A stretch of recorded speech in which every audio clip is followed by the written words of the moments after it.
Hey everybody, it's Gauntlet X, and welcome back to the Final Fantasy Play Booster Arena Direct run. This has been much worse than our Collector Booster Arena Direct runs. We got a box right off the bat, and then we have just been shut out from there. A lot of 0 to 3 win runs. It has been pretty brutal. The ways we've been losing have been quite devastating as well. There was a lot of mana issues in the middle and some unplayable sealed pools, but what are you going to do? That is best of one competitive sealed for you. Yeah, I don't really have the gems, the cash, or the mental fortitude to play much more of this at the rate that it's going, so I'm going to stop it right here. We're going to go for 7 runs total, no matter how well this one goes. This will be the final Final Fantasy Play Booster Arena Direct.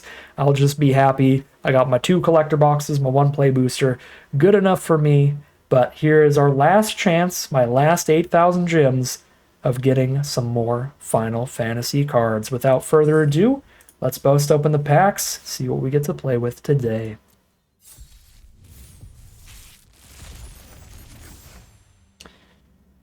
All right, Summoner's Grimoire, Masamune, Zodiark, and Robin are unplayable. This is a playable. I mean, it's a 2-mana, but these 3 are not going to get played in anything that we run, so we can disregard that. We have a Cryptic Command if we go heavy blue. Bruce Charles pretty good in Boros. Genova's pretty good in Golgari. These are our best 2 rares, most likely. Yuriko's fun, but not a massive reason to play blue-black. You need a pretty high artifact count for Edgar. It's not the greatest stat line without getting a lot of value off the Enter effect. And unless we opened a bunch of Chocobos, Bart's and Boko doesn't do much either. There's no, like, massive quality rare here, except for, like, Bruce Tarl. I think that's probably the best one. No, Genova's pretty great too. I would really have liked to end with like an absolute banger, and we didn't open any of the like, oops, I win no matter how this game goes from here rares, like Dion or Atraxa or anything like that. Or Arden, some of the rares that I've been consistently losing to. But yeah, Genova and Bruce Tarl do a good job as well, being pretty threatening, so we'll probably see which of those 2 color pairs we're closer to and try to do that kind of stuff. We have no Blitzball, 1 world map, 1 Crossroads Village. There are 3 dual lands in the whole sealed pool, so we're probably not doing 4 color to be able to do both of these together in the same deck, because the fixing isn't super there unless the green fixing is insane, and it's just okay, double Wanderings. So what's better, green, white? No, green, black, and red, white are the colors we want to be to play our best rares. We've got an Aura Sight in white. Dragoon's Lance is really strong. It's not a ton of removal, though. The Aura Sight ramps into the Crystal's Chosens, though. Also got the Staff there. The Chocomogs are decent when you have really wide boards, like you can get off of Crystal's Chosens. So white looks pretty reasonable. I don't want to write off blue, even though it doesn't have one of our multicolored rares, so we'll take a peek at it. There's some cool stuff going on in blue. The Cryptic Command, the best thing by far. There's not a massively high artifact count, so Edgar's probably not quite worth it.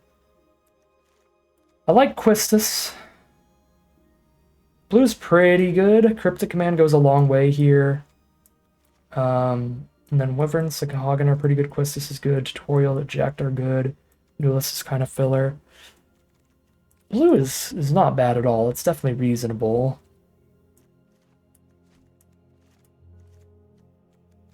Well, this is a really low creature count in white. Oh wait, no, these are both creatures. What am I talking about? I'm just not sorting right. It's just a low count of cards, period. But we could just play every single card here. They're all playable enough. We really want to play the color for Bruce Charles stuff if our red is really good. Blue's pretty solid, probably a little bit better than white by itself, but again, it doesn't give us access to any of our great 2-color rares. Double Eager Reawakened in black is exciting. That card's really good with Genova. Sephiroth's Intervention for incredible removal, but only 1 removal spell? Nope, Hunt the Mark, 2 removal spells. Okay. Nope, black is great. Black is, I think, even a little better than the blue. So black is the best color so far. Red, Lightning Bolt, Suplex. Those are very good. pretty big drop off from there. All the creatures are massively filler. But good cheap removal. And green. Ew. Ew. I mean, I want to do Genova things, but I have one other bird for this Bartson Boko. Filler and bad creatures. Fat Choke was a very good creature. Bardbow is good filler. These two are kind of bad filler. No removal. A little bit of ramp. The ramp is fixing too. So, I mean, our black is good enough. Heavy black, splash a little green, maybe? I mean, what if I literally the only green card I play is Genova? What does that give me access to as a secondary color? Black, blue? Cryptic Command, eject. Cryptic's pretty hard to cast here, but I have a little bit of treasures between the Trader and the Hunt the Mark. That's something. White gives us those good creatures and an Aura Sight. Between treasure tokens and maybe some duels, any way that I just play deep black and splash both of the other rares. Got two blue-black uncommon / rares. Got a Yuffie if I play blue-black, which is pretty cool. Yuffie's really good with Heck Dies. Reasonable with Wyvern. Sahagin for unblockable creatures to try to get the attack. Really good with Quistis. If we ever attack with Quistis, they don't block and a Yuffie are back. That's gross. Okay, the blue-black multicolored spells are actually pretty nice here. So I think I do like blue, black, splash, green, it looks like. Can also splash red for some cheap removal, one lightning bolt, one suplex. And maybe like Shintoto. Or I don't think splash white is better than splash green when we have Genova on splash green. But the fixing's a tiny bit better.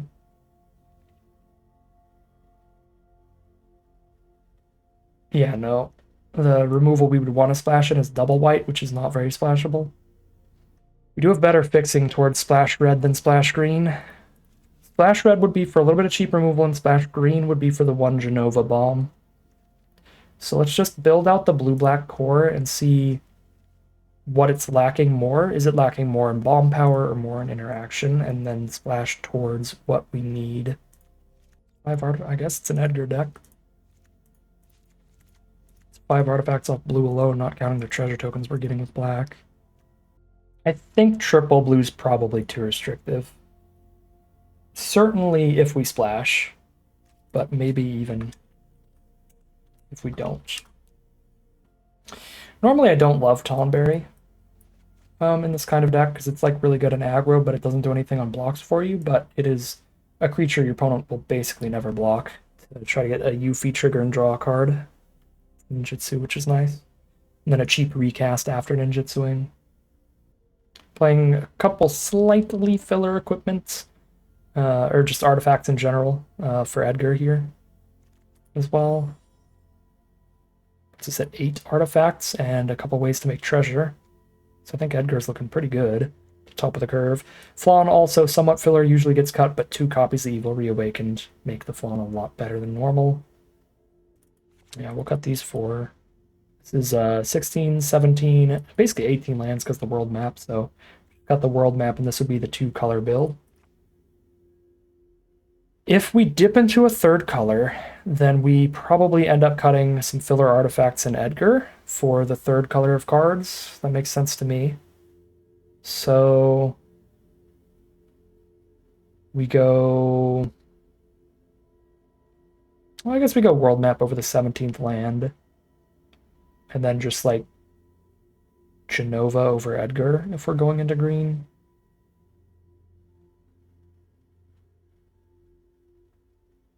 Okay. Or maybe cut a magic damper in an Edgar. Like a ring or something for Suplex, Lightning Bolt. I guess it's just 2 cards off the splash, just Suplex and Lightning Bolt in red. What is our removal spell count at? 1 Sephiroth's Intervention, 1 Lionheart, and 1 Tapper with Ring of the Lucy. She'll hunt the mark as well, so 4. Basically 2.5 though. This blows up anything, this blows up anything. And then we have a bounce and a deal 2 and a tap. There's other interaction, but for full-on removal, it's 2. I mean, if I'm splashing in removal, though, I'm splashing in red removal that's just damage-based that doesn't kill anything we need it to. The only removal spell that we can put in that could kill anything is double white, which isn't splashable. Otherwise, it is a suplex and a lightning bolt for more ways to deal 3 damage to small stuff. Or a fight spell out of green. Not even a bite. Our creature will take damage when we cast that. That is really, really awkward. Slash of Light, not really going to get much more than 3 damage on average with that. We splash towards that. Not counting that either. That's like better removal to try to splash in. Let's just want to stick to the blue-black then. The removal we're splashing in is only good at killing the small stuff anyway. It's not even Thunder Magic where we can kill anything with more than 3. It's just 3 toughness maximum is all it kills unless we use it as a combat trick.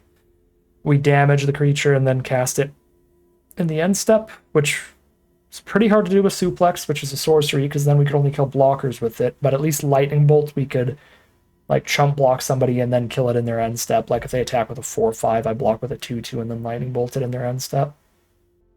I'm a bit low on interaction here, but I got a lot of card draw to dig. It's nice consistent mana this way. Could even try out a Cryptic Command if we stick to pure 2-color. I'll go Cryptic Command over Magic Damper to focus on more ways to deal with big threats from our opponent. Just counter their endgame bomb if we have the mana for it. I have 1 double black card in the whole deck. Technically 1 more black card than blue, but only 1 double black. I'm going to go 9/7 towards that Cryptic. 9/7 plus an Island Cycler. And we will call it a deck here. Hop into the gameplay and see how we wrap up the Final Fantasy Play Booster Arena Direct. Alright, here we are on the play for game number 1. Our opponent takes a mulligan here. Solid luck to start us off because our hand is pretty decent for an opener. And Heck Dice hurts extra when you've mulliganed.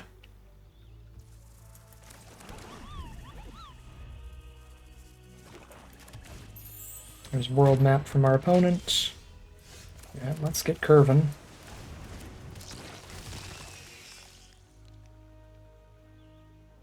They ditch a swamp. Play a blue-white land and world map. Gets sacrificed. Find another white source.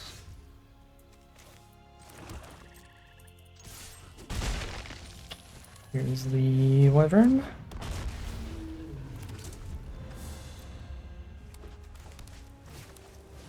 Blitzball from our opponent. They've got the mana for whatever very soon.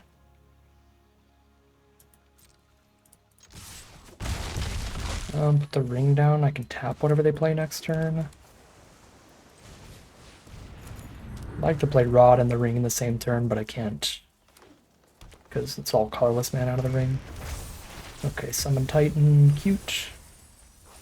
Doesn't do anything without another creature on their board. Ooh, hoo, hoo, hoo, hoo. Ninjutsu Heck Dies back to our hand this turn. Don't mind if I do.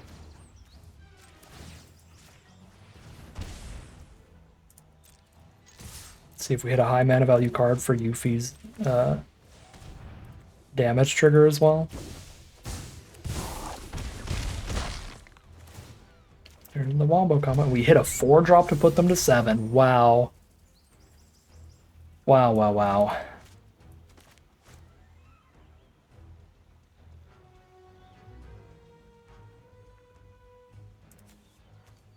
Got a lot of lands in their grave, at least.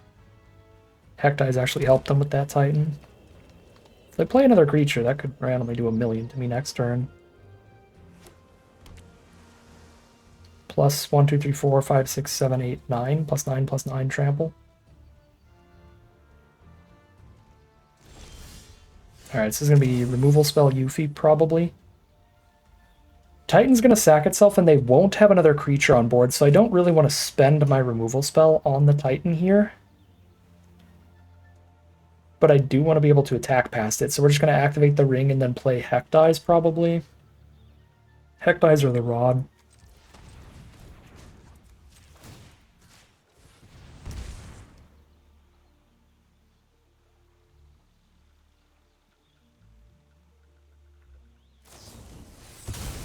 Oh, Treachery sack it to kill Yuffie, sure. Little sad. I like Yuffie, but they're at 4. Yeah, we'll Hectides. 1 card left in their hand. It's all lands. Wow, they're flooded. Sin, though. Picks up World Map. They cast Garnet for a lifelinker.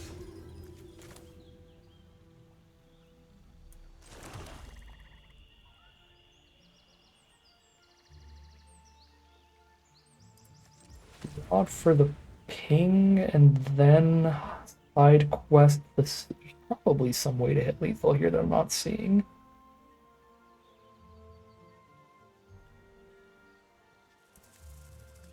Was this a Veins Treachery? I still need 2 mana to kill Sin with something. Okay, if I Quistis Veins Treachery the Garnet, they're at 3 if I play Rod first, but then they block somebody with Sin, take 2, they're at 1, that's still alive.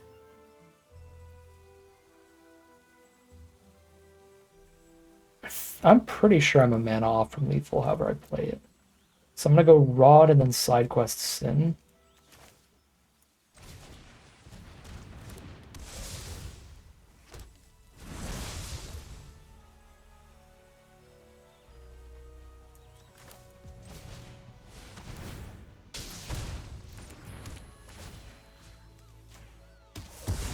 Put them to 1. I think there's like a lot of ways I can put them to 1. There might be one way I can put them to 0, but I'm not seeing it.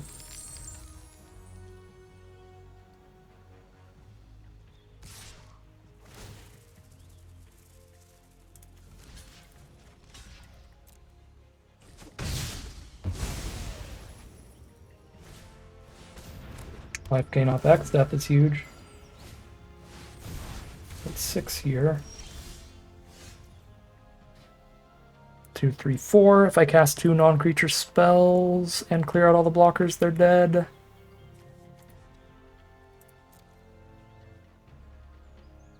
I cannot afford to. I can play 1 and clear out the blockers.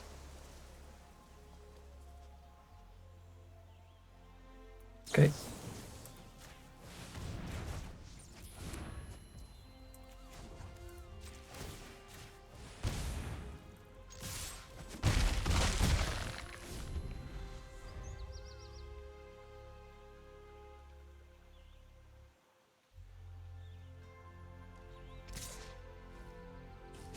Back the Blitz Ball, hope for the best here.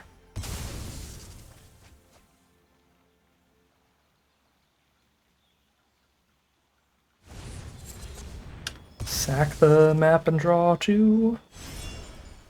Really digging. Does not find them an out. That starts us off 1-0 heading into game 2. Our opponent just with a really rough opening hand that game. Here we are for game 2 on the draw. We have to draw 1 land within the first 3 draw steps. But if we do, we then combat tutorial to try to find the next one. For the intervention, the Lionheart, the Cryptic Command to be helping stabilize. I think I have to keep it, but it is a begrudging keep. It's a risky one, for sure. There's an argument to play the island here and wait to see if I draw a land next turn what color it is, because I only need 1 black source with this hand, but I want to get to 3 blue by the end of things. But we do have some 2 mana plays in this deck, so I should probably just get the tap land out of the way turn 1.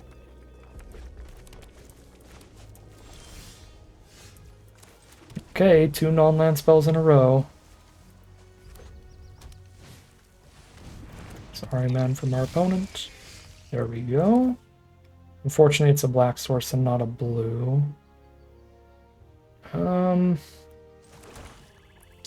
Yuffie can draw us a card every turn that that she gets in.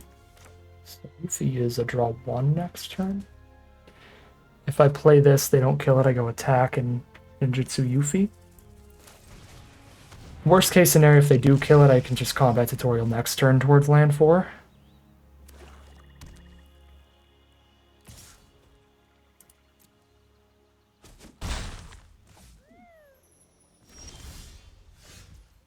This kind of feels like they're going to kill it. If they try to kill it on attacks and I respond with ninjutsuing, that's terrible for them. So we'll declare the attack to give them the opportunity to do that. If they don't do that, I'll just combat tutorial in the end step. I don't want Yuffie to just get killed by instant speed removal. And we're more likely to draw a land with a draw 2 than a draw 1. And I really need to hit land for turn. So we'll double our chance, double our likelihood of doing that. And still fail! Goodbye, triple blue spell.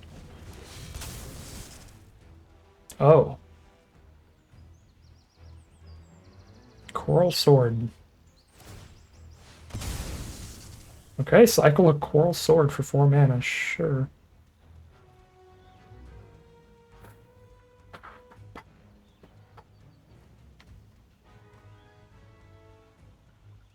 Yeah, get out of my life, Cryptic.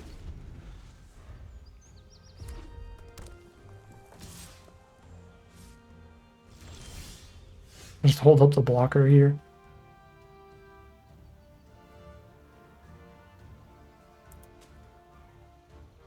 One land away from Lionheart now. At this point, they have to just throw a removal spell at this.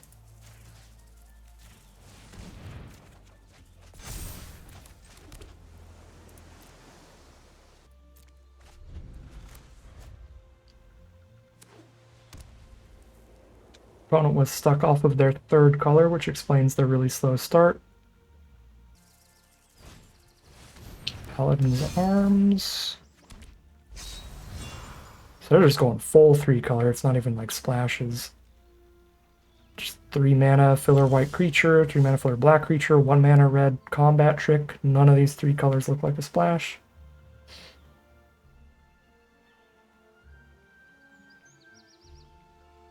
Kill the flyer and get jamming. Lionheart is the best way to do that. I just wish I could double spell here, which I can do with Sahagin and Rod, or Yuffie and Sahagin, or...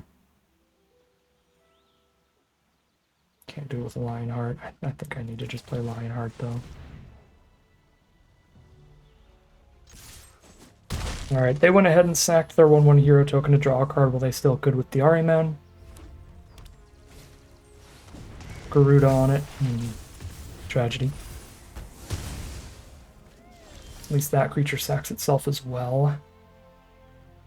Is there anything worth recasting in a grave with Quistis? Combat tutorial. If I hit 1 more mana, Quistis flashback a combat tutorial is the play. Just to get Quistis on the board when there's so few creatures. Towards an attack ninjutsu Quistis back to hand, that could be a game-winning play.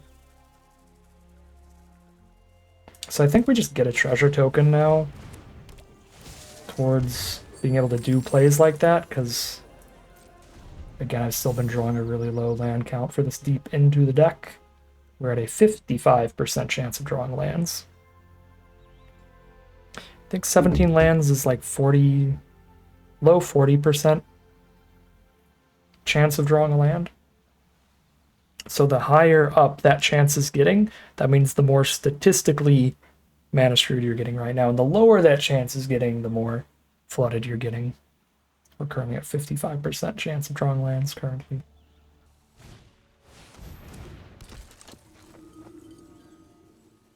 Kenneth is one of those oops, I auto win cards, so it's really important to have something like a Sephiroth's Intervention up to kill it immediately.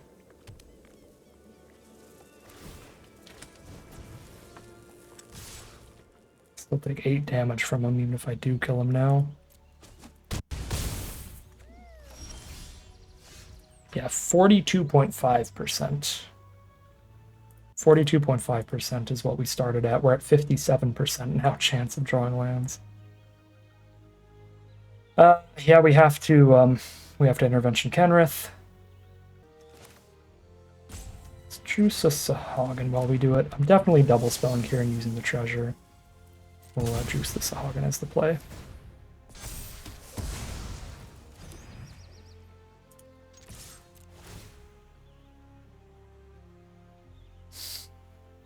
Could be worth sacking Lionheart to hit land 6. Because again, land 6, Quistis. Combat tutorial. Yeah. Well, there it is right there. And then an evil reawaken. Is that going to be good? Good enough. I think once we have land 6, we're pretty golden. 3 mana plus 3 mana. 2 mana plus 4 mana. There's a lot of things we can do with 6 lands. So we can start drawing spells from then on. Okay, there's the concession from our opponent regardless. They did Crossroads Village into blue, and I guess they're tired of me playing super slow. So we will take it, and we are 2-0, at least a 50-50 run for this final event. Again, as really, really rough as these runs have been, I did go ahead and check my stats over on 17 lands for the win percentage overall through all of my Arena Direct runs. I guess I'll put it on screen right now if I remember, and it's still like 59% win rate, which is pretty good. My normal is like 60%. That means definitely a bit above average. So it doesn't feel great because of all those 0-2s and 1-2s, but we've still technically been doing good overall in all these seals. 60% win rate in a really, really competitive event like this is great, and 59 close enough. We'll call that the punt differential. All right, here we are on the play for game 3. Swamp go.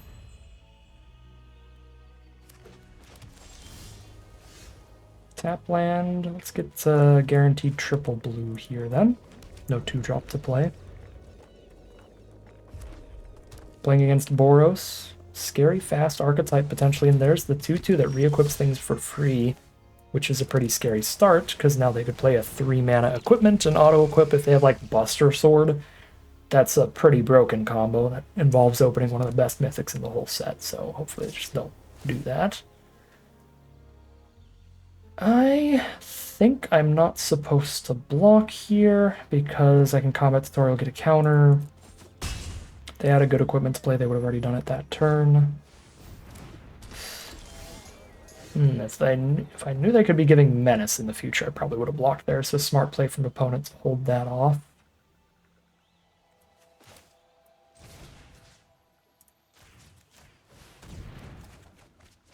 So now they can only attack me with one of these at least. And that's only if they give it the Menace by playing an equipment here.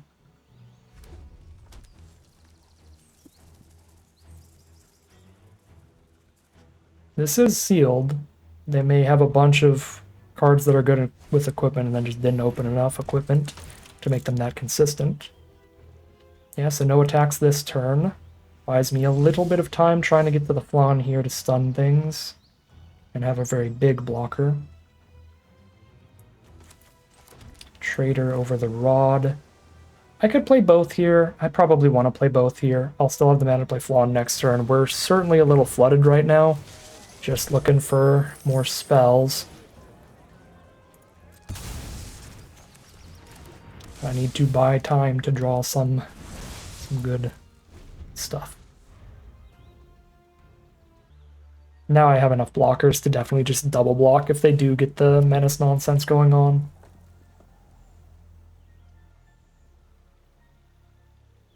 And then once we get the Flan down, we can start slapping them in the sky for 3 a turn.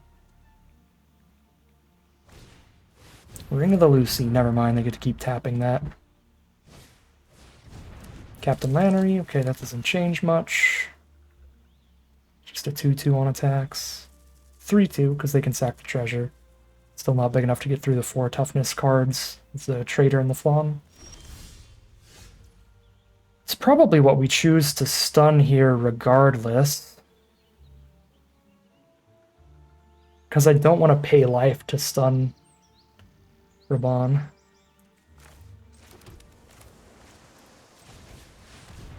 I'm not going to combat tutorial when there's a chance. I just hit land, land. Oh, this is a great example of what I was talking about earlier. I'm using untapped so I know what percentage I have to draw lands at any point. Because it knows, you know, everything we've drawn. We could do the math ourselves if we wanted to play really, really slow. Of just look at the deck list and cross out every time you draw a card. But I'm at a 35% chance of drawing lands. Again, 42% of the deck is lands.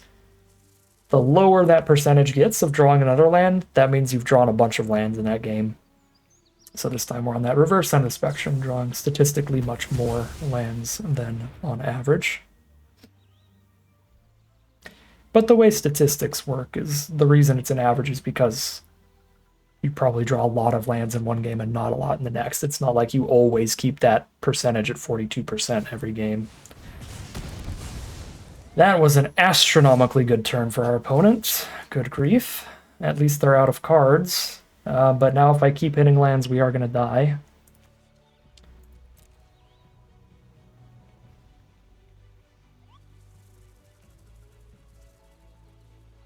Two for 1 removal plus very efficient removal with the battle thing. So this one equips things for free. Weapons Vendor equips things for 1, and this one also has Ward. So I'm going to kill the one with Ward, I think, over the one that might give Menace later. I mean, I'll have 1 creature on board after this. I might have to kill the one that might give Menace instead. Yeah, because they have both Weapons Vendor and Raban, they're kind of interchangeable. They have 1,000,000 mana over there. Yeah, so block the Shopkeep then. The Menace is not interchangeable. So I can trigger Yuffie and play this untapped as a blocker still.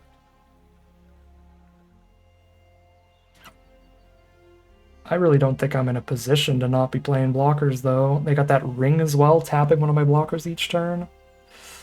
But this will be 2 blockers up that are big enough to kill their creatures. But if they top deck a land, that's a 3/2. That's a 3/2 anyway, so the Ahriman can't block well. So they just tap Yuffie, send in 2 3/2s if they play a land. Oh, this is bad. Still feels like the most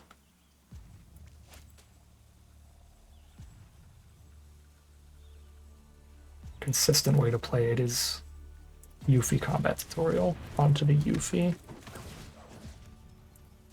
So at least they don't get to send the 2/2s in freely no matter what. Quistis is a really good draw. That Choco Comet is going to be so helpful for us.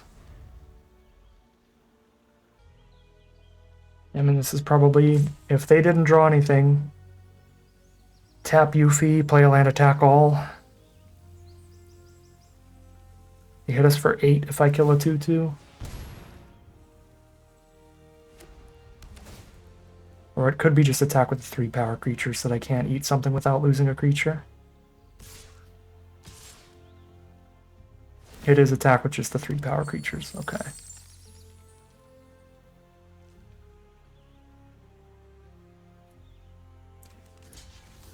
Lannery always attacks for 3.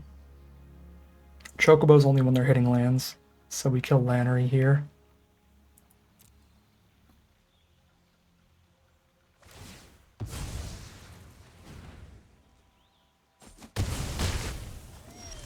Go to 10.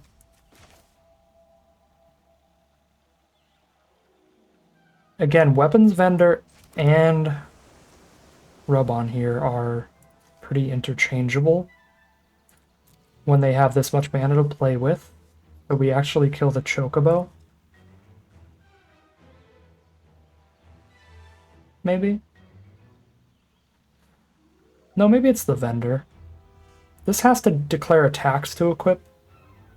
And I don't want to pay the ward to target it. This can like be re-equipping onto, like, if they play an equipment, re-equip onto this thing for free. Attack with only that. I don't know. So Aquistus, Choco Comet for 2. Cost me 4 mana total. I can't play my Black Mage's Rod pre-Quistus. So it's just Choco Comet this turn. Okay.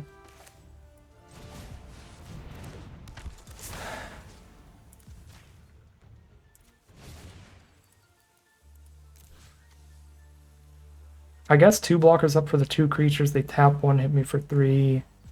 I could start attacking with Yuffie, because I draw a card every time I do. Take a little bit of damage to do this, but I think I actually threatened to start attacking with Yuffie because she flips the game very, very quickly.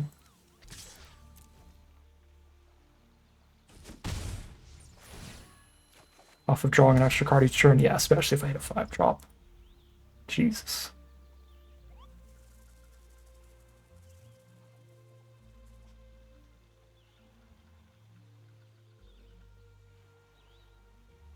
That was hit for 7, draw a card there.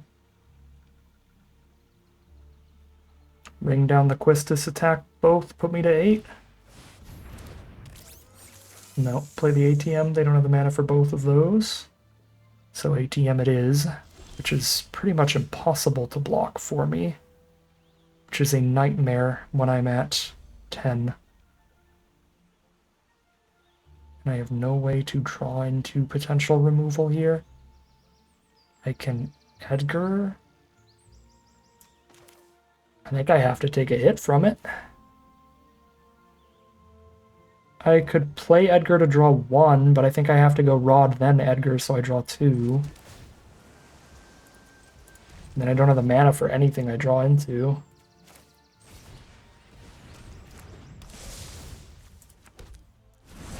I guess I have Tonberry as my only 1 mana play in this deck. Not that Tonberry is very helpful right now, but...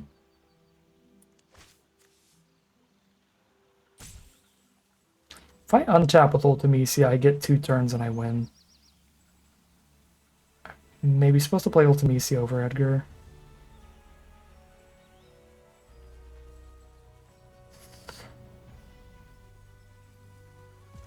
Seven cards in grave, then I attack, there's 8 cards in grave, but she can't attack into the A-team anyway if they just hold off. Plus they have the ring to stop her. Yeah, no, it's Edgar.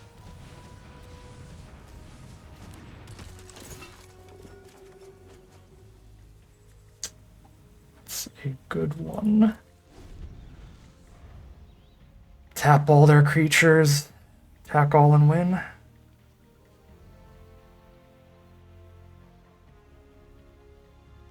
As long as I don't die this turn.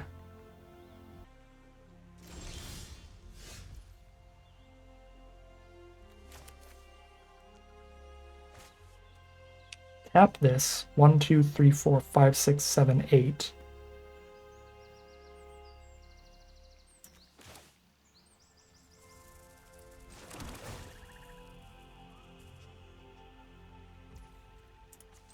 When we go for it, right?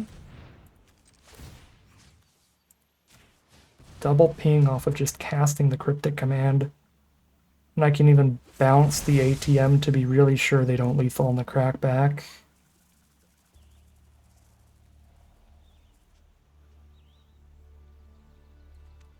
So I Sahagin before this.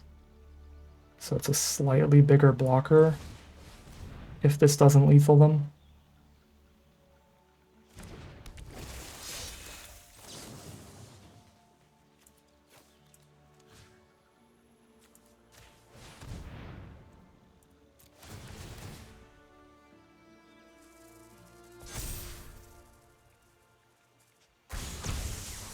So they could tap the 4/5, and then if they have an additional removal spell, they're still dead.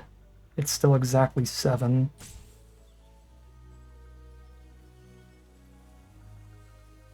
Unless it's a removal spell that gains them life, which I can't think of.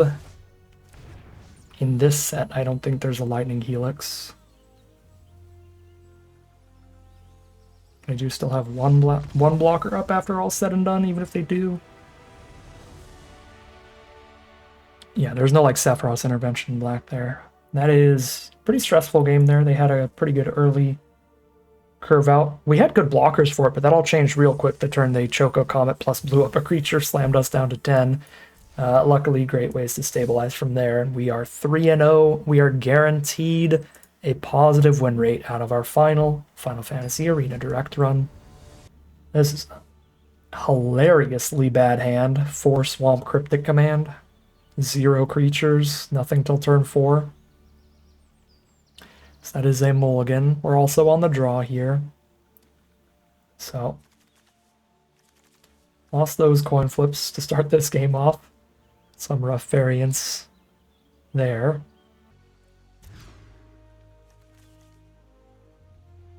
Reasonable hand here. I feel like side quest is so strong I can't ditch that, so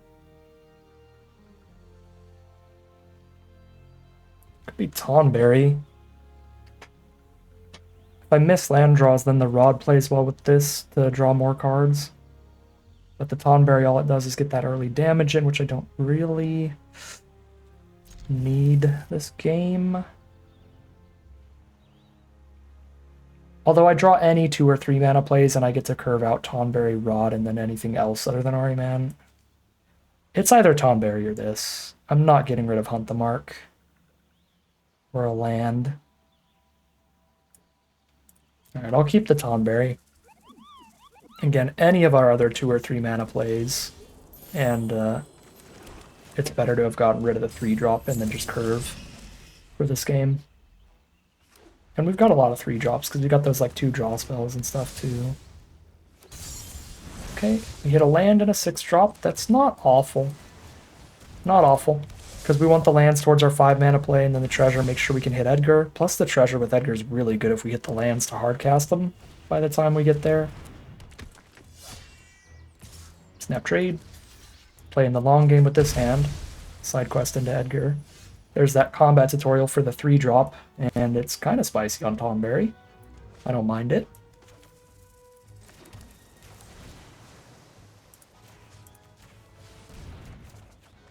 Another combat tutorial, so I guess that's the play next turn. But we now have all 5 lands to definitely cast Hunt the Mark on turn 5. Playing against green, white, and black. They have a Fang on board. If they pick anything up from grave, they draw an extra card. So if they play like a town greeter, they mill 4, then pick up a land, then draw a card. So Fang has some pretty powerful combos they could have. Vanille is the combo with Fang, and because they're on the play, I can't kill it before they play Ragnarok, so we're about to lose to a melded Vanille and Fang, with literally nothing I can do about it. This Arena Direct finding clever ways to ruin my day. I guess if they spend the 5 mana to do that next turn... Oh, they can't! Oh my god, they can't! So it's 5 mana to do it, but you can't actually do it till turn 6. We might have a chance here. Because you can't play your land before the beginning of your first main phase. This is still astronomically bad, but we got a shot.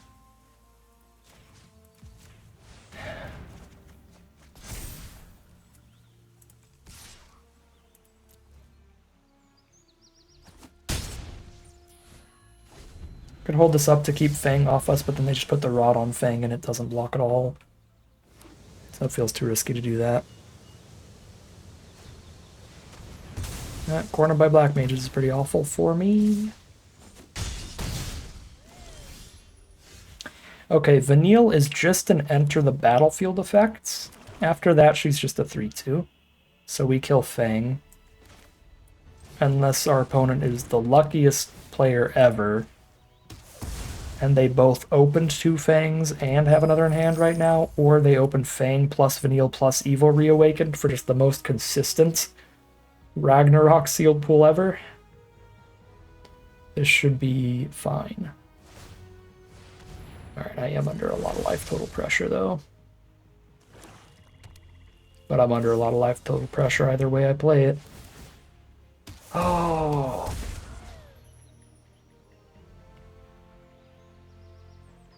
Yeah, this is still a lot of damage.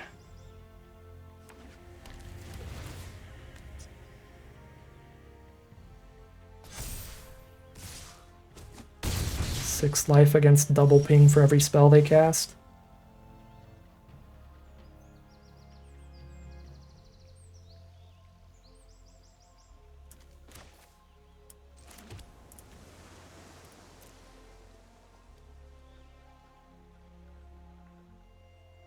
I'm dead to removal, period. I'm not literally dead. If I cast Edgar and they have removal, I'm literally dead. But my other play is to play Trader and Sahagin. What happens if they have removal after I do that? I go to 5, they cast a removal spell on Trader. I go to 3, I chump block Vanille with Sahagin, and I go to 2 life. I die to any non-creature spell. So I'm basically dead to removal no matter what. I might as well play the play that's the best if they don't have removal in hand, which is Edgar.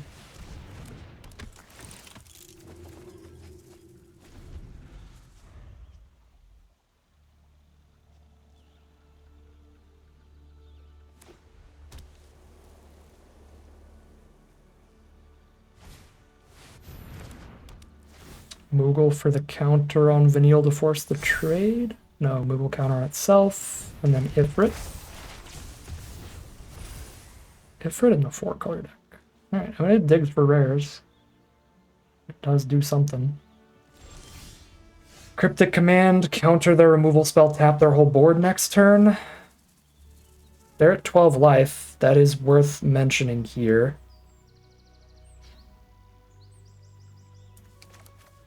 Cryptic Command costs me 4 mana. I can play 3 mana worth of spells and still play Cryptic Command. Probably has to be Wyvern. As much as I'd like to equip the Rod. I guess because of the side quest treasure token. 1, 2, 3, 4, 5, 6, 7, 8.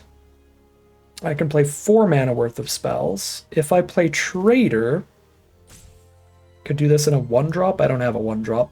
So it's just Trader, hold up Cryptic. Doesn't feel right. I think it is Wyvern, hold up Cryptic.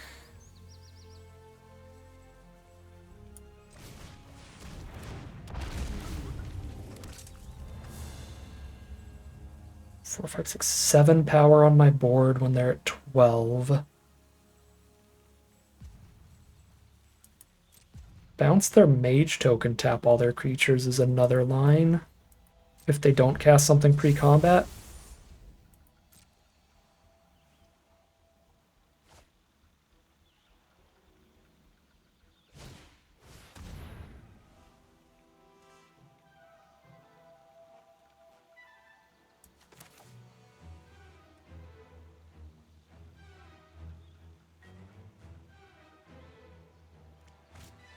I have a final days to recast from grave for 2 2/2s. If I counter this,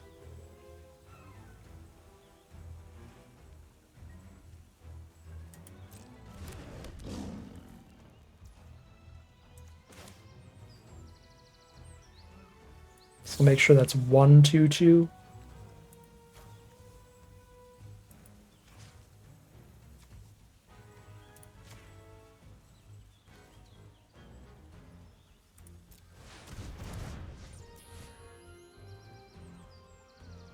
One tapped 2/2 for 6 mana.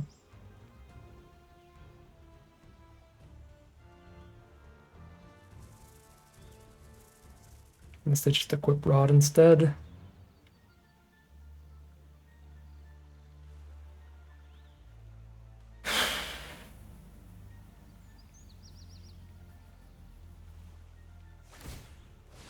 Equip Rod it is. Huge. Huge draw. Game 2 when they have no flying attackers. 2/4 blocker up. 5/6 blocker up if I play Trader. If I play Trader and Sephiroth's Intervention, I have a 5/6 blocker. and a 3/4 blocker on the ground. 5/6 and a 3/4 on the ground. I'm at 7 life.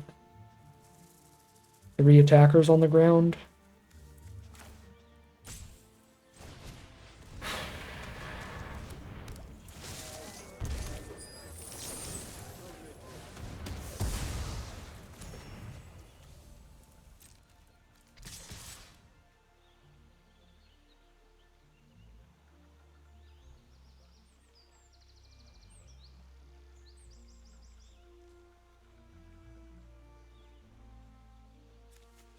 Left, that's 3 Wyvern swings, even if I hit for 1 more. If I hit for 1 more, though, Black Mage's Rod on Wyvern swings is 3 per swing. They'd be at 5 life. 3 per swing. I hit them for 3 once. I just cast 2 spells and they're dead. I'm going to have 2 blockers up here again against these 3 creatures. They go equip. Removal spell 1. Tap another. Pings me down to 6 and I take 5. Still not dead. Oh no, I would be dead because this doesn't sack itself next turn. I think I need this 1/1 up. I need 3 blockers, I think, to be safe here.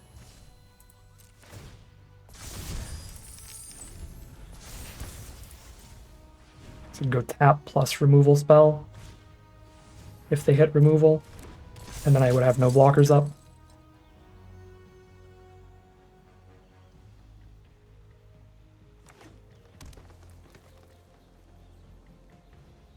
Not removal. So they equip the rod and final days to put me to 6 and get some 2/2s here. 2 2/2s tapped.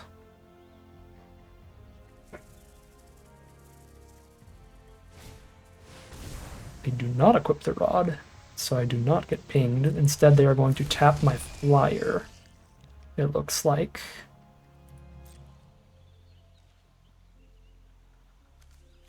Six attackers, 6 blockers, but they tap 1 here. But I place the Hog and Evil Reawaken to have another blocker up, but Tonberry comes tapped, so Evil Reawaken doesn't even work there. What a draw. Okay. They're tapped out. If I Cryptic them out of the grave, that's it. Is it not? Tap there, 4, 5, 6, 7, 8, 9, 10. Oh, yeah. Cryptic command out of the grave. It's mana though we're any color, so it doesn't actually matter, but still.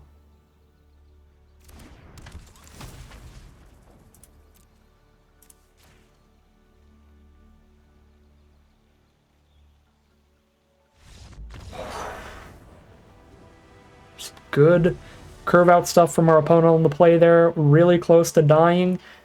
If Ragnarok flipped for 1 cheaper mana, we would just lose, I'm pretty sure, but we find another victory there by the skin of our teeth. Some more really close games of Magic, and that is 4-0 here out of this run. At least at basically the break-even point, we're getting 7,200 gems back. I've got 740 left in my inventory, so after this, that is the 8,000 gems we would need to do another run, especially when you count the 16 packs as well. So really, really nice record here, no matter what happens, at 4 wins in a row as we head into Game 5. Here we are on the play for Game 5, Tonberry Combat Tutorial shenanigan nonsense again. Lead with that. Work our way towards Cryptic again. We don't have a 2-drop anyway.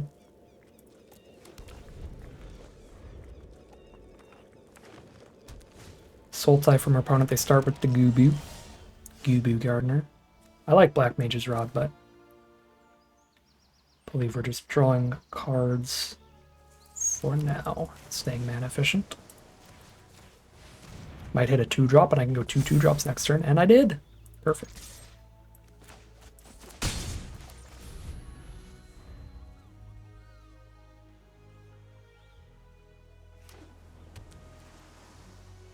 Yeah, I was gonna say, I think the only reason that I wouldn't just play 2/2 drops next turn would be either they play a token for me to kill with eject, or they miss a land drop, then bouncing the mana dork looks reasonable.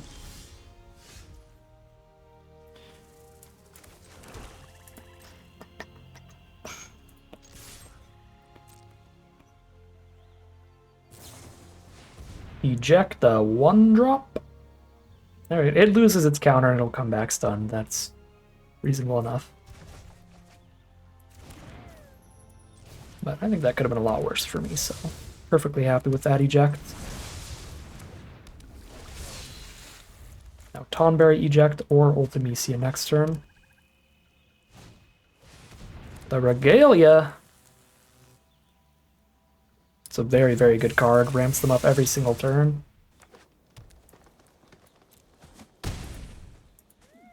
Jams in for 4. Yeah, that's quite rough. I guess I could eject it here. Force them to just recast it and crew again next turn. Or play something else. I hit for 1 more damage if I eject right now.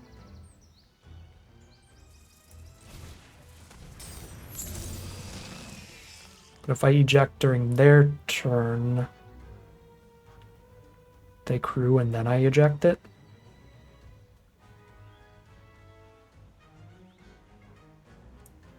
This 1 damage is going to come back to haunt me, but let's see.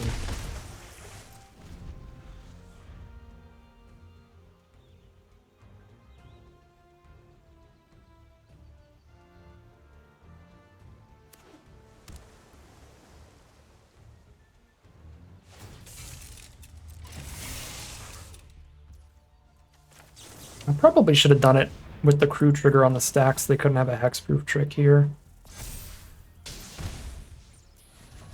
Okay, thank goodness. Doesn't matter. That was almost really bad. If they played a magic damper there, I would leave.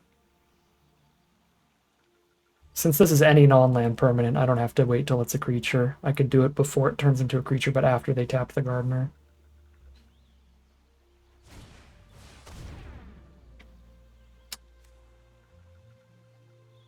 Sorry, Tonberry. You did put in some work. Fenrir for more ramp. Ramp Master over there. Could cast a ring and a combat tutorial and hit them for 4 unblockable damage plus 1 rod ping. They Regalia and hit me for 4 on the crackback. A-okay with me, we're kind of racing. If that's the play. I need the ring down to get Quistis live as well, because we need more mana for some Quistis flashbacks. The ring's also making Edgar live. Yeah, ring combat tutorial's the best play I have. It's better than Ultimecia, I think. Ultimecia's moderately close, but the value of having a lot more mana next turn is quite high.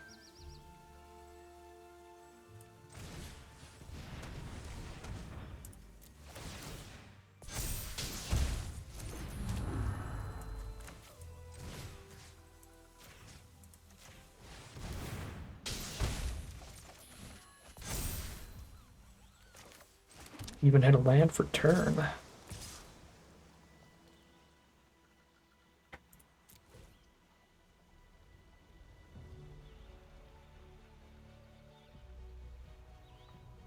I would be incredibly happy if we just damage them here, because then if they don't have removal for Sagan, they're super duper dead. But the trade with Fenrir I think is also good. Counter the card draw off that. Or the possibility of card draw off that. Okay. They are Sultai.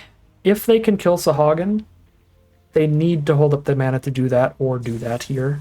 So there they go. Sephiroth's Intervention. Alright. It's the life gain removal too. That's why Sephiroth's Intervention is so nasty.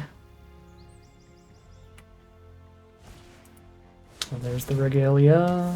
We're at 14. They're going to get the mana here probably. They don't have any blockers up if they do that. And they're at 7, so they might not. They might not. Okay, they are going to get the ramp here, put me to 10. But now they have no legit blockers up. Only 2 cards in their hand.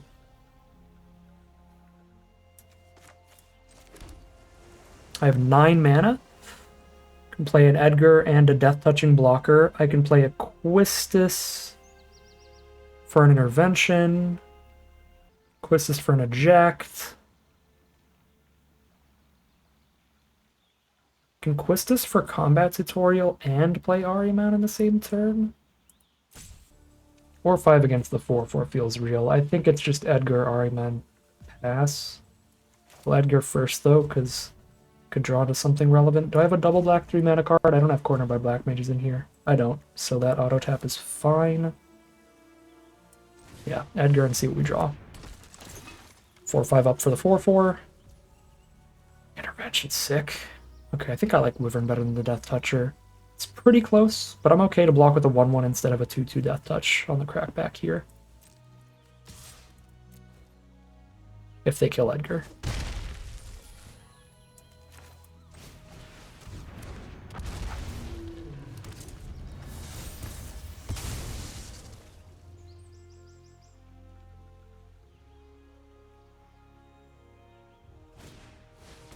And the Wyvern's way better if they don't kill Edgar. Esper Origins, that's another great rare. Get a 4-4, gain 4, draw another card. She's gaining 1,000,000 life this game, it's ridiculous. They don't have a reach creature or flyer, but the Esper Origins is going to give their whole board +2/+2 trample pretty soon, so we'll have to intervention that.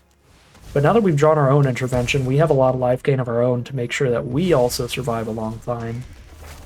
Because we can intervention and then we can Quistis intervention. There's a check was the draw?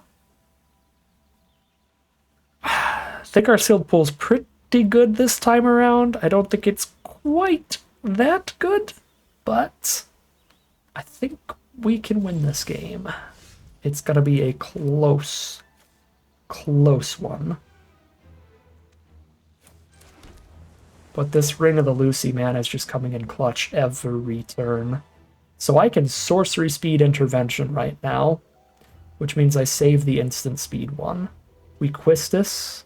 This will be 7 mana total. 1, 2, 3, 4, 5, 6, 7. I can do that and play Ahriman this turn. Or do that and equip the Rod onto the Wyvern.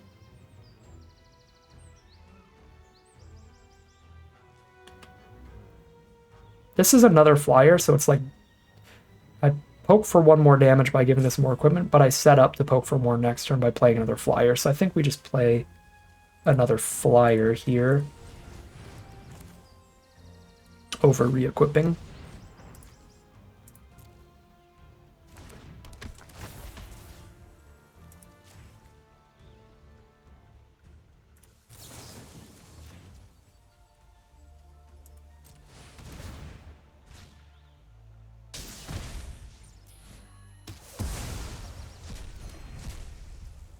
This sets up to hit harder next turn and is a little safer on blocks this turn.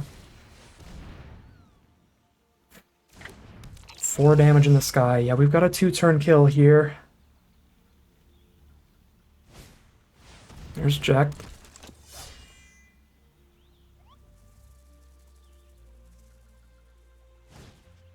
Revelation to dig. Ping us to 9. The ping game is real from both players. They mill land, and draw something else. If it's removal, they need to play it right now to play around our sack a creature, draw a card. Eject our card, draw a creature. Guess they really want to hit with the Regalia.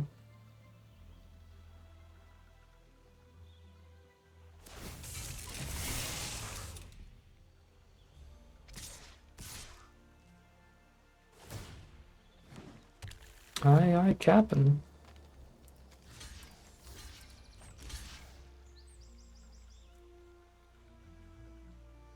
Ooh, I might have to lose a flyer here. Grind out the long game. Yeah, I'm about to draw another 2. We can grind out the long game here. Losing out on a 2-turn kill is such a bummer.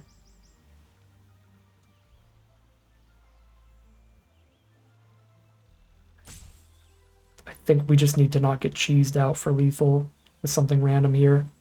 If they don't have removal for Ultimecia, they die to that. And if they remove Ultimecia, they're not removing the Wyvern, and that's going to kill them in the sky.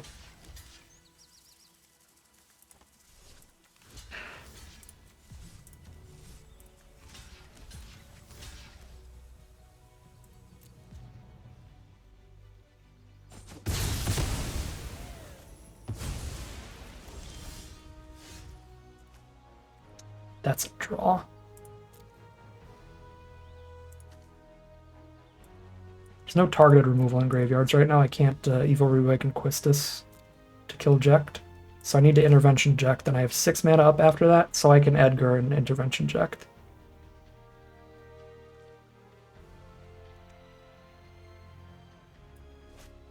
Do it while they're tapped out. I guess we'll see what we draw off of him first, because I can still Intervention for sure, but maybe I had something else I want to do, probably not.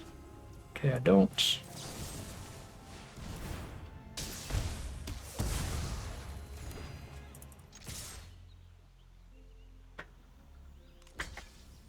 Chump go to 6 from them. Rides a shoe buff. Shoe buff's waiting. They're X'd at. This one's immediately a giant trampler. But that's all. Okay. They have a 7/7 and they have a 7/4 trample. Yep.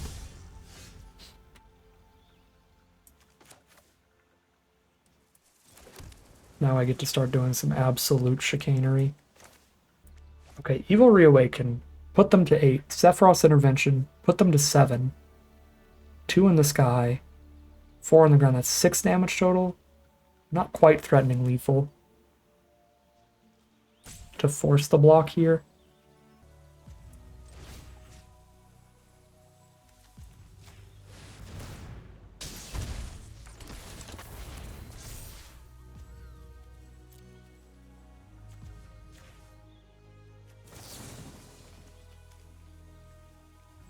If I could force the block, we should kill the 7/7 and make them block the 7/4 and lose it, but I can't force the block. So I think we need to kill the Trampler to be safe on crackbacks. Just keep going for the sky right now.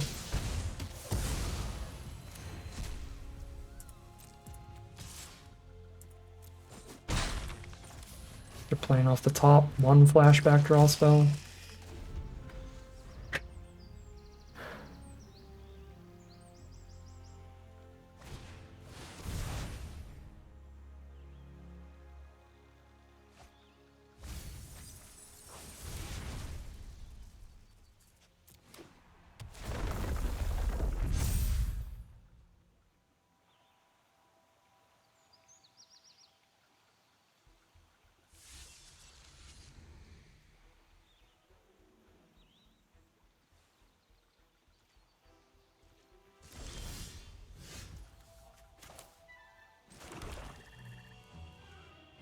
Lethal with Ring of the Lucy for sure.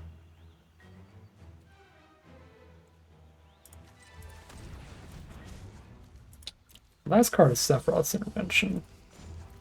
It can scare the bejesus out of me, but then we can play some blockers to not die. Okay. Yeah, because then I could attack all. They block a 4/5, kill the other one, gain 2. They're at 7. Take 1, 2, 3, 4, 5. And they're not dead, and I'm scared of a crackback, but play blocker. Or play a blocker either way.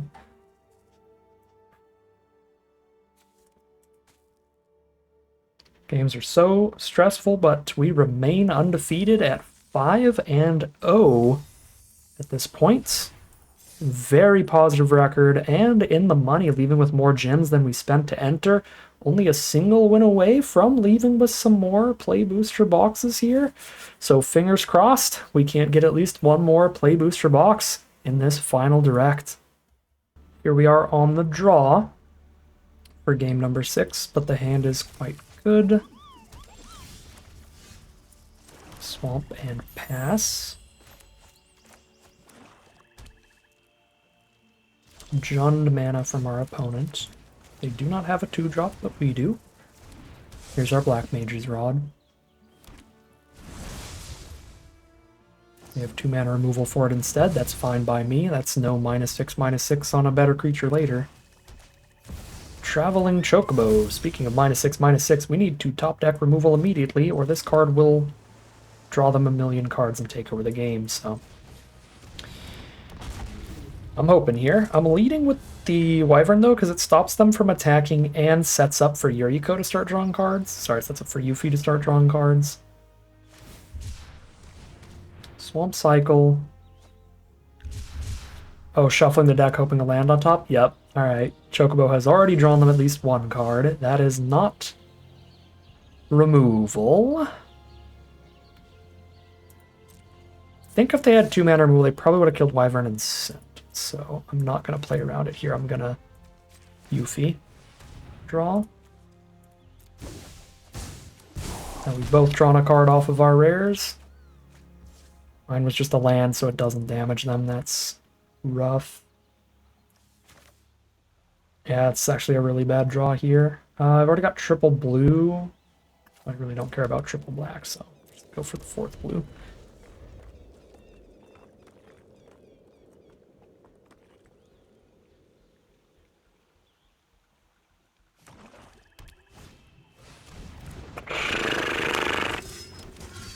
We're in the 5-0 queues now. Traveling Chocobo into Dion. None of that's removal. The mana's so bad here. It's all 3 mana. I play 1 spell and pass.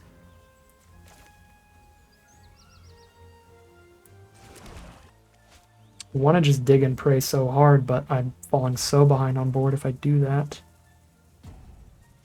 I guess I get the +1/+1 counter to hold everybody but Dion off. Well, no, these are 5 damage in the sky. I need the Wyvern to block the 2/2 at least. But I am holding the Chocobo back. Take 5, go to 12. Oh, man. I feel like Yuffie's already a Lightning Rod for removal, so I'll buff up the token. Okay, good draw. Not a great draw, not enough to win, but we hit a 2-drop, which wasn't super likely, so that's pretty lucky there. They had a very expendable card to discard, though.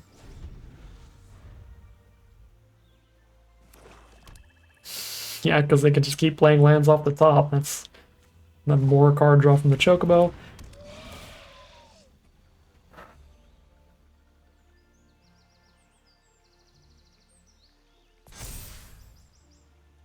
Traveling Chocobo, Dion, Genova is a curve out of absolute nightmares. We have still not found any interaction. Again, we're a little bit low on it in the sealed pool, but I don't get to control what we open. All I can do is do my best to draw into it.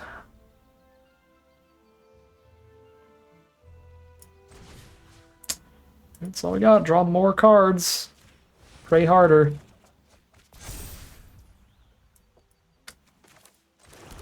These are both our impressions of removal that we're running, because we don't have a lot of removal, but they aren't what we need.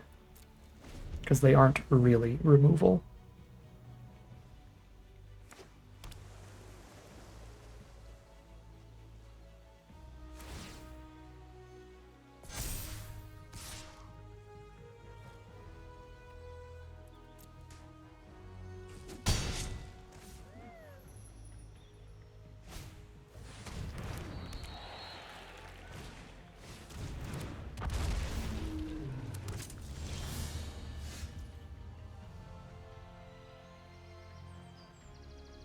Blitzball lets them flip Dion and put a +1/+1 counter and flying on their entire board. So they tap out to do that, and I eject Dion. Is the only line that we can do to not die, which means I need to hold 4 mana up. I have 7 total. I can cast a 3-drop. I can cast the ring, I guess, because it gives me the mana for the eject here. And then more in the future for double spelling.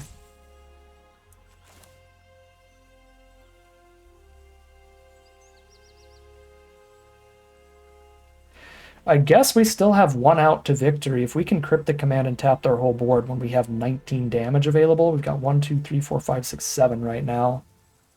8, 9, 10.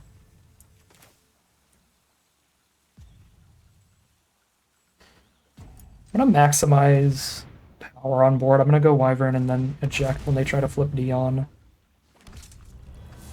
I don't think we could possibly draw Cryptic Command. I don't think we could possibly get enough power on board in time for drawing Cryptic Command to be lethal, but it's like our one maybe out. Yeah, especially if they have more interaction, we definitely can't. So I'll play to that.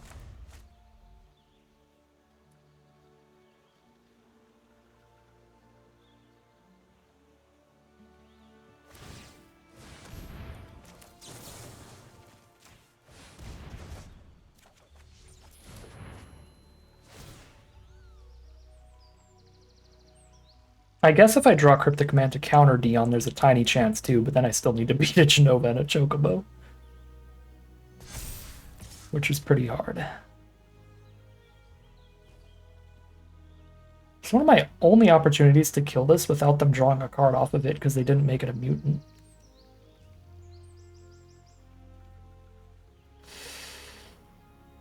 Evil Reawaken the Wyvern then? Yeah.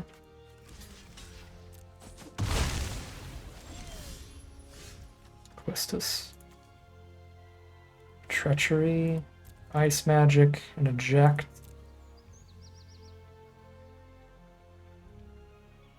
Treachery Genova. And I still have to draw something to deal with Dion the turn after this.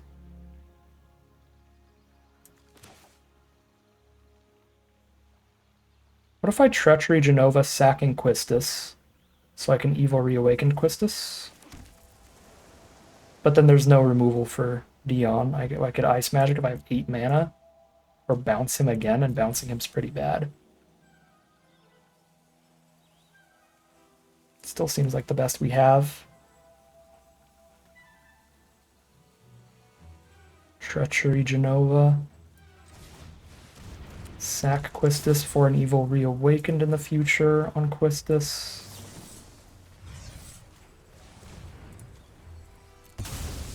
Play a Death Toucher. That's also a flyer to hit back with. And pass.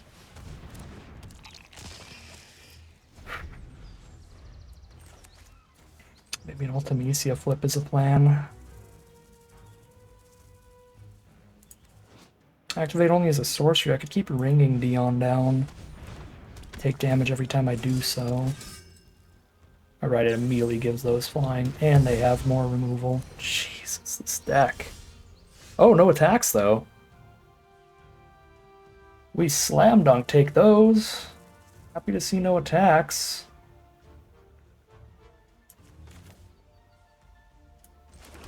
That could have won us the game, because now they played an intervention for our Quistis that we sacked so that we could Evil Reawakened her. In case exactly this kind of thing happened. Oh my god. We have a chance against this?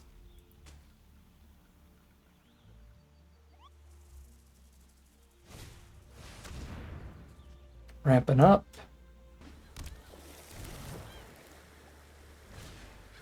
Dire Rat. Ultimecia flip is our plan. 5, 6, 7, 8. Okay, 9, 10 mana. 3 for this, 4 for this is 7. So I have 3 up. I can equip before I play the ring. Then play the ring for 4 and also play Ultimecia. So I can get 1 ping damage here while I'm doing all this. Not that there's anywhere good to put this rod. This might as well on Yuffie.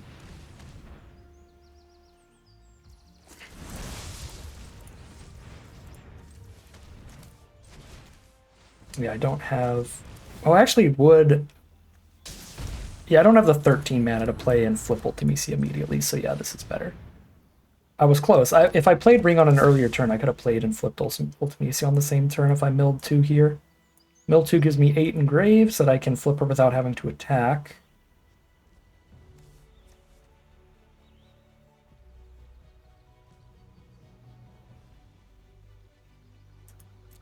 Sure. Get my extra turn. Kill 1/3/3 with Quistis.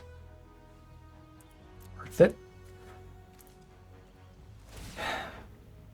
So we're right back on Cryptic Command, tap their whole board, hit them for 20 as the plan at this point. Just buying time towards that. I have 7. Oh, tell me you milled it. You milled 3 spells. Okay, that's still really bad, but they didn't mill Cryptic Command.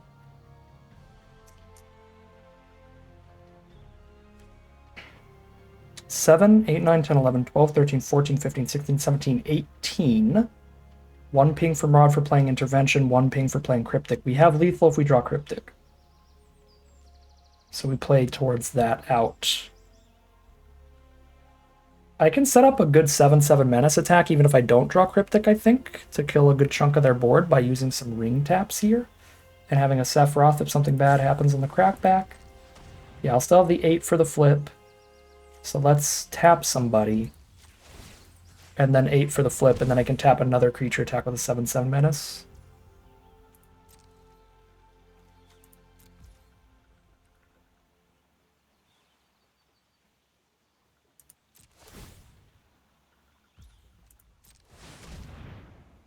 One, 2, 3, 4, 5, 6, 7, 8.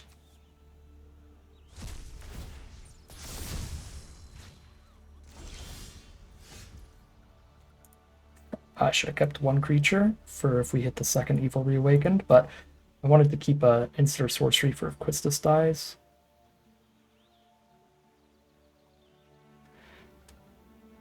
Let Quistis die to Evil Reawakened her to cast another. Well, I would need to cast Sephiroth's Intervention with Quistis. So that's 9 mana to do that. I can spend 4 on this. 1, 2, 3, 4, 5, 6, 7, 8 mana left after Intervention. 3, 4, 5, 6, 7, 8. Okay, I don't have the mana. I do have the mana. I can Evil Reawaken Ultimecia, looking for Cryptic if they kill her. I'm probably supposed to move the Rod to Ultimecia before this attack.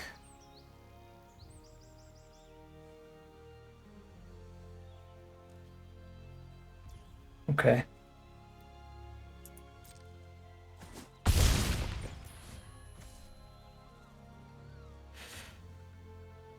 Cryptic for lethal, still the plan. Probably counter their card draw here. Make sure they don't get any more lands off the top with this Chocobo.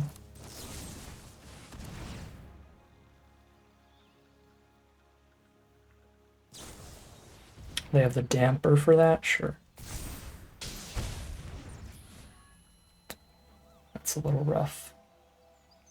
Okay, I have Intervention on Quistis after a chump attack next turn. I need to leave the equipment where it is right now to have the 2 power blocker against all the 2/2s. Okay, Reno and Rude's fine. Even if I don't tap here, they don't really have an attack. 4/4 for 4/4 is good with me because I get to Evil Reawaken Quistis.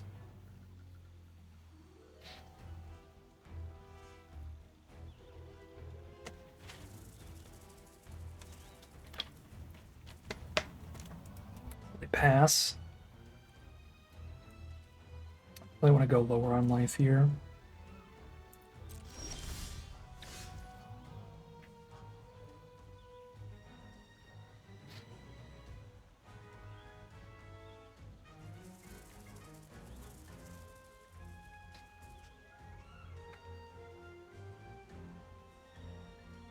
Five plus 4, 9 total to do the Quistis.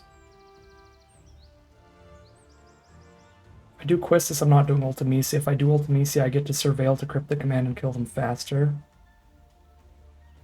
I think I'm just going to send Ultimecia and pick up her to Surveil towards Cryptic. Although if I attack both and then they don't kill Ultimecia, pick up Quistis and Intervention is another route towards victory, so that I could still win if Cryptic is like the literal bottom card of my deck. I don't have any interaction, so I'm not going to look at all this. Okay, this I should look at. Kill 3 creatures or 1/4/4. Kill 3 creatures.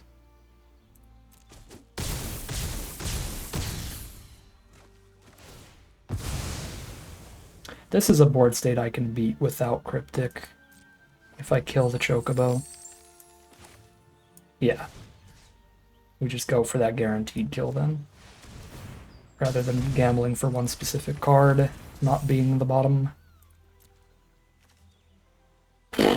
the double reawakened is real tempting though. I don't think I should.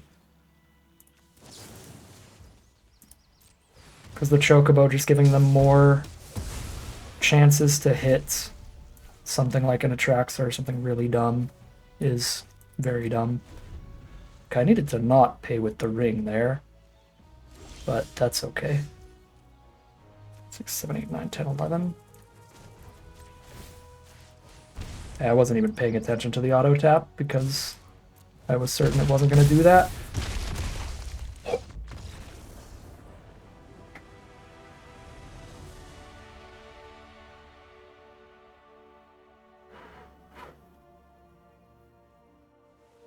We got another booster box.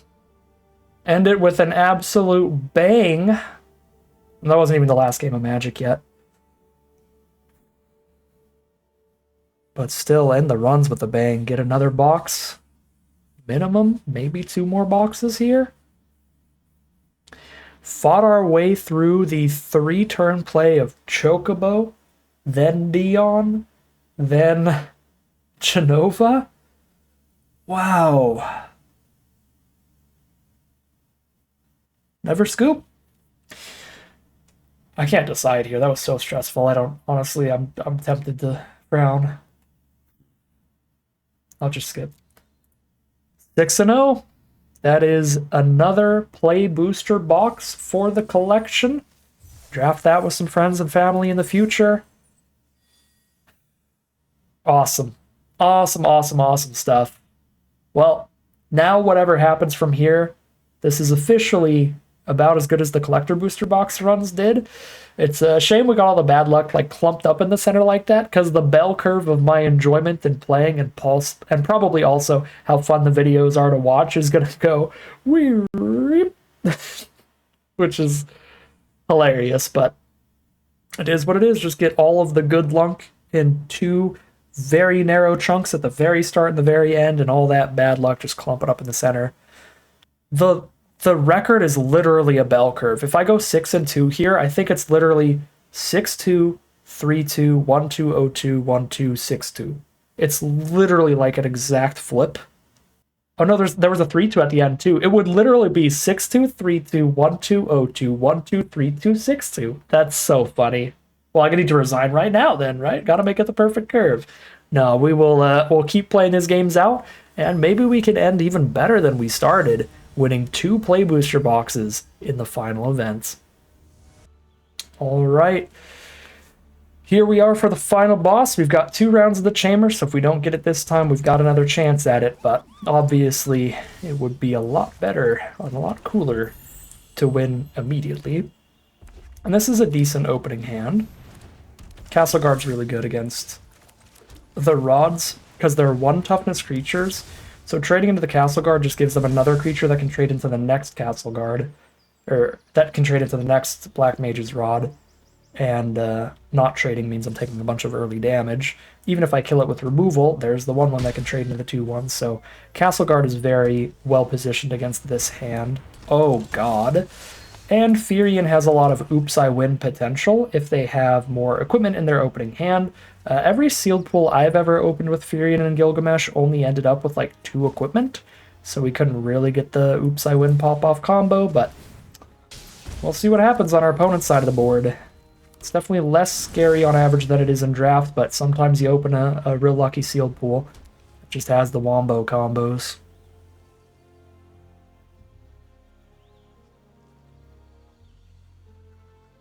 And if you think back to our last Boros opponent today, they played like 3 cards that cared about equipment, never drew an equipment all game. So I think the average sealed pool hits probably 2 or 3 equipment between red and white. That helps hinder that Furion a lot. Yeah, straight up full-on equipment nonsense. We are just at the mercy of however many equipment they opened up in their sealed pool to decide whether or not we've got a chance this game. If they opened a lot, I don't think we do. And if they opened only a couple, then we have a reasonable shot.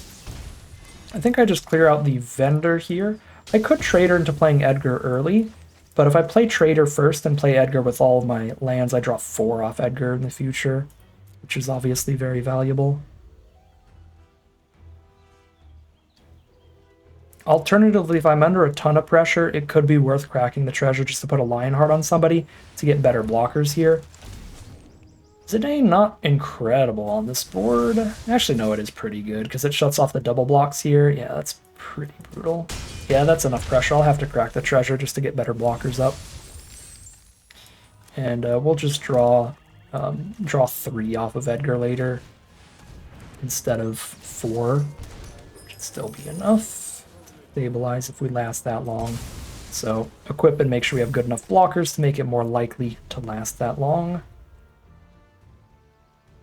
They have multiple treason effects, multiple ways to steal our blockers. That's going to be really rough.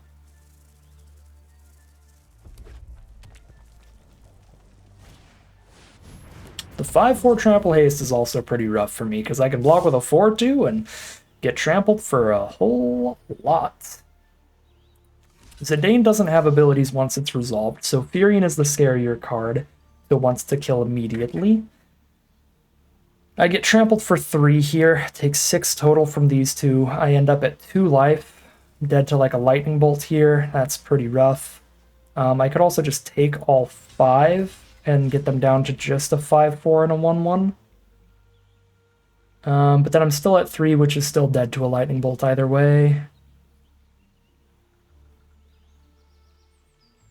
I guess since I'm dead to a lightning bolt either way, it's probably better to kill the trampler here and just be at 1 less life.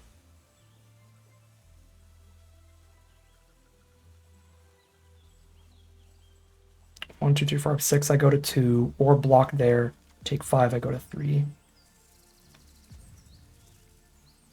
Yeah. We're also dead to the combat trick, no matter how we block if they have the +4/+4. The best combo trick in Boros. Yuffie, you're a worse blocker than Edgar, so I'm playing Edgar and praying. No burn, no burn, no burn. Where's my 1-up Sephiroth's intervention? I'm desperate.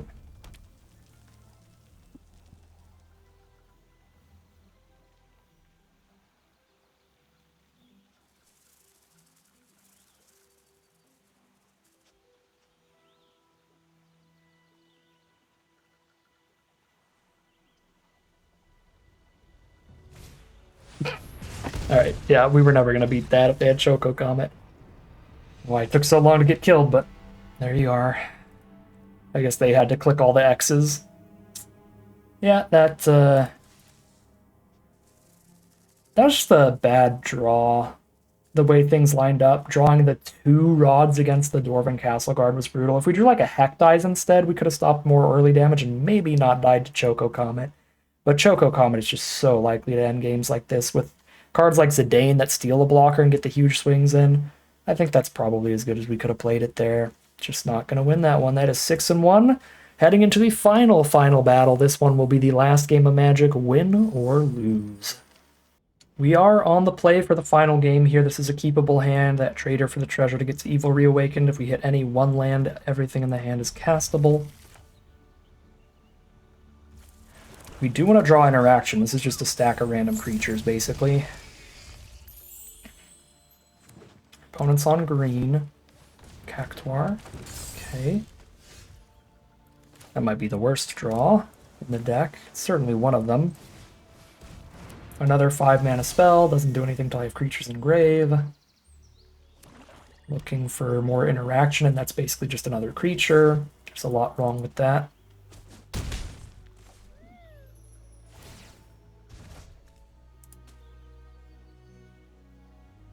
Alright, Cactuar, poke us, and pass.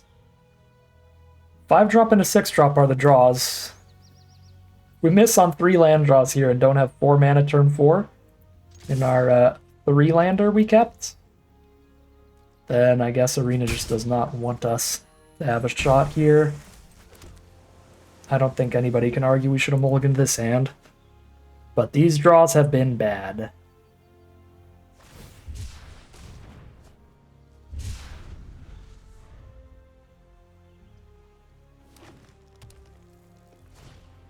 Bard's Bow. Thank God.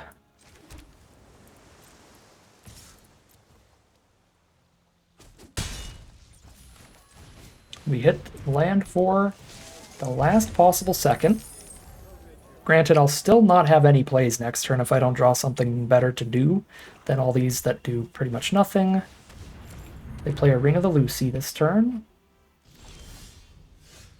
Cannot draw any other plays. I guess I just let them kill Sahagin to upgrade it.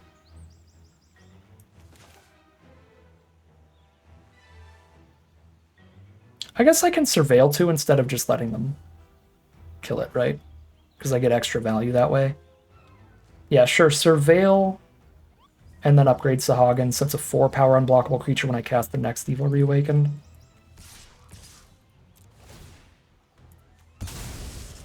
So awkward. Oh, or the Surveil gets me an even better creature. That's definitely better for me than getting Sahagin here, I think.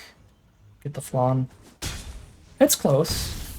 I have double Evil Reawakened, so I can get Sahagin and then Flan. It'll be an unblockable Sahagin, and I get to stun somebody next turn. Unblockable 4-power Sahagin stun somebody next turn? Off of the second Evil Reawakened? Sure, 4-power Flyer and get a 1-1 and then stun somebody next turn. They're both... This is kind of insane, just having 2 Evil Reawakened now that we could Surveil. I forgot about the Trader combo with the Evil Reawakened.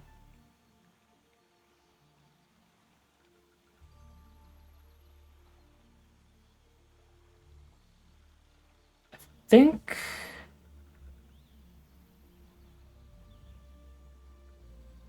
think I go Sahagin here. And then stun somebody once I see exactly what blockers they're holding up.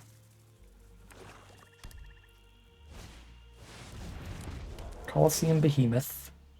Draw a card, we stun the Behemoth. Unblockable Sahagin, they have no good blocks elsewhere.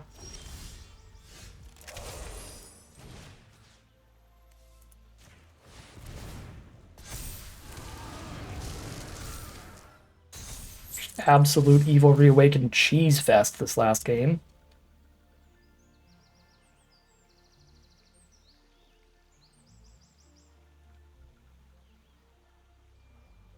They're going so low on life here, I think it's worth digging for a 4-mana or less spell just to unblockable kill them with Sahagin guaranteed next turn. Yep, there you go. That will kill them. If Sahagin is still around, and probably even if he's not, for clearing out a blocker of theirs.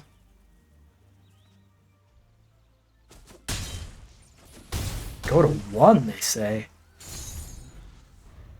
They're just going to use Ring of the Lucy and go out on their own terms. That would be pretty cool with me. It's either that or they have a bunch of life gain. Okay. They didn't even use the ring. Use the ring to ping yourself to 0. It'd be awesome. Okay, fair enough. Fair enough. They basically just scooped there. Yeah, that was an absolute cheese fest. That was just cheese whiz, the game. That was really stupid. That was... I kind of like how our last opponent just kind of cheesed us out of the game with just like treason shoot you for 4 2 turns in a row. It's just like, oops, massive unblockable creature stun. Just incredibly fast kill off double Evil Reawaken because those counters are insane. Okay. I apologize to the Magic Arena Shuffler. Shufflers actually got hands. I was like, wait, why are you giving me more Evil Reawakens? They don't do anything right now. Meanwhile, turn 5 into turn 6. That was filthy. And we did it. We have completely rolled things all the way back around. We hit the absolute worst you can possibly do with an 0-2 run in the middle, surrounded by some 1-2s, and the best you can do with a 6-win run to start things off and a 7-win run to end them. An absolute roller coaster throughout this Arena Direct, but we're going to end it with 3 play booster boxes. That is plenty of Final Fantasy cards to draft with my friends and family, and I'm very, very excited about that. So I'm going to own a lot of Final Fantasy, which is really cool because I never buy any physical cards. I just win them playing Arena when I want cards from the set, and usually I don't, so I just play till I win one box to make videos for you all. But this time around, couple collector boosters of Final Fantasy and 3 play boosters. That is more than enough cards for somebody who just plays a bit of Commander like myself. So very cool, very awesome stuff. Incredibly happy we got to end this Arena Direct with 3 booster boxes acquired here. That makes me feel way less bad about that rough clump in the middle there. I mean, I said it in a lot of those videos, but I was relatively confident a lot of those losses were more due to some rough draws and rough variants than anything. But there were some misplays in there as well, and it does definitely give you major feel bads and a bit of imposter syndrome and stuff when you're hitting a huge losing streak like that. It was a rough time. The mental game of playing competitive high variance games like Magic and poker is super rough, and yeah, I was having a rough time in the middle of there, so it feels good to have bounced back like this. Yeah, again, we probably could have had a bit of a better record if I wasn't as tilted as I was in the middle, or if I was just a better player than I was in the middle, but I don't think there's a whole lot we could have done to get much farther, and flipping it back around in the end here did make it another solid win rate. If you look at the whole run of things, all of our collector booster box runs, all of our play booster box runs, we've averaged this very competitive event out at a 60.7% win rates, which is pretty much exactly what I average at just in the grand scheme of things, even in non-competitive events. So that's pretty solid all around. That's still much higher than the average 50 to 55%. So still, all in all, good runs overall, and got a lot of cards to add to the collection, which will be a great time. That is a 7-1.